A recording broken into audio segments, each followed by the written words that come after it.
I'm just gonna tell you guys now, you can't hide from 4K.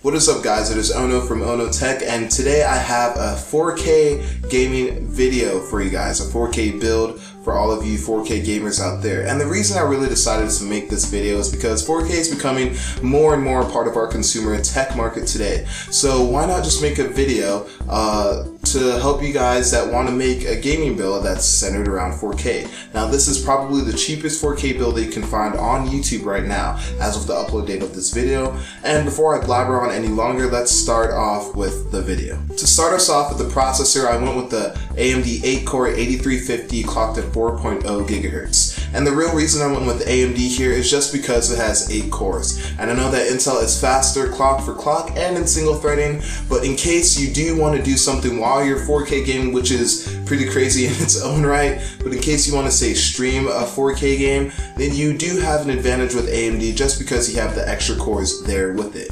And not to mention that it's under $200 too, so that can fit really nicely into this budget. To cool the processor, I decided to go with the Noctua Air CPU cooler. And the reason I didn't go liquid cooling is because there's just so much customization with liquid cooling that it can confuse a lot of people. So I decided to scrap that idea and just go with a CPU air cooler. And the Noctua really goes without saying, it's a really good cooler for only about 50 bucks, and it will keep the temperatures on the pretty high demanding 8350 low, and it gives you some overclocking room as well if that's what you're looking for or want to do. As for the motherboard, I did not want to spend a lot on it, but I also did not want to cheap out, and so I decided to go with the ASRock 990 FX Extreme 3 motherboard. And the reason I went with this is because it's under $100 and it has all the standard features and all the standard things that you need on the motherboard, including 2 PCI Express slots in case you want to crossfire later on with the graphics card that I'm gonna explain later in the video, and it has USB 3.0 and pretty much every other feature that you really need. It's also very good for overclocking as well, and for under $100 there's nothing that you can really go wrong with this motherboard. As for the RAM, I decided to go with 16 gigs, 2x8 gigabyte dual channel 1600 megahertz RAM. And the reason I really went with 16 gigs is just because we had the money to afford 16. I know that 8 gigs is definitely enough for gaming, but you can future-proof this build a little bit by just adding another 8 gigs for about another 60 bucks. And since we have the money to spend, it's pretty much the case of why not just do it. So I decided to put that into this build, and you're good to go with 16 gigs, which also does help with multitasking, video editing, streaming, and all of that if you do want to do that with 4K. As for the storage, I did need to add an SSD because we will need any speed that we can possibly get since we are going to be gaming at 4K, and the SSD I chose is a Kingston 120 gigabyte SSD. It's really not much I can say about this other than that an SSD can almost be 600% faster than a regular hard drive, and so you can use this SSD as your primary operating system drive, and you can also just put your regular applications on here, and then you can store your other applications on the 1 terabyte hard drive that I will also be adding to this build. These two combined will be less than $125, so you are really getting a pretty good deal out of these two. And now the moment that most of you have probably been waiting for it, and that's which graphics card that I pick for this 4K gaming build. And it's not out yet, it will be out on the 21st, but the card that I'm picking is the 295 X2 by AMD. And the reason I'm picking this card is just because it does a very good job at 4K gaming. A lot of people are sort of thrown off because the TDP is 500 watts. But with some good cooling, it does come with its own liquid cooler at no extra charge if you don't consider $1,500 extra charge for anything. And also, if you have a pretty decent power supply, then you can run this card just fine. It does very well at 4K gaming, and it beats out a lot of other SLI or Crossfire cards with only a single card. It is dual GPU, but it's only one single card.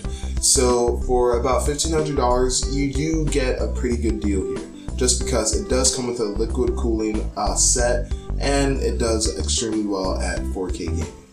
And since we are using 295X2, which has a 500 watt TDP, and the rest of the build is pretty much power hungry, we have to get a decent power supply for this entire video. And the power supply I'm picking is the Corsair RM750. It's 80 plus gold certified and it's fully modular, so you pretty much have everything that you need right there at your fingertips with this power supply. You wouldn't really need to upgrade anything, even if you do decide to crossfire later on. It's made by Corsair, so you know that you're getting your money's worth, since Corsair is a very good brand to buy. And that's pretty much it for this power supply. There's nothing more to say other than that it works, and hope it's not DOA. That sounds terrible, but it's the truth.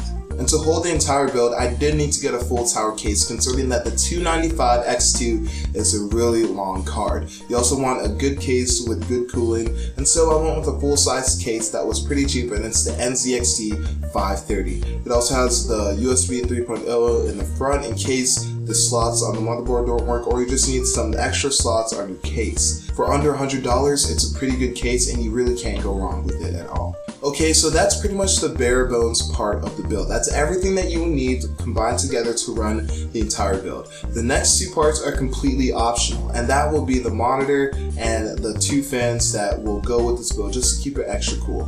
The monitor I will start off with first is the Psyche 4K TV. It's not actually a monitor, but in PC Part Picker you have to use the monitor feature, so it's considered a monitor there, but it's actually a TV. It's 39 inches and it's 4K ultra high definition.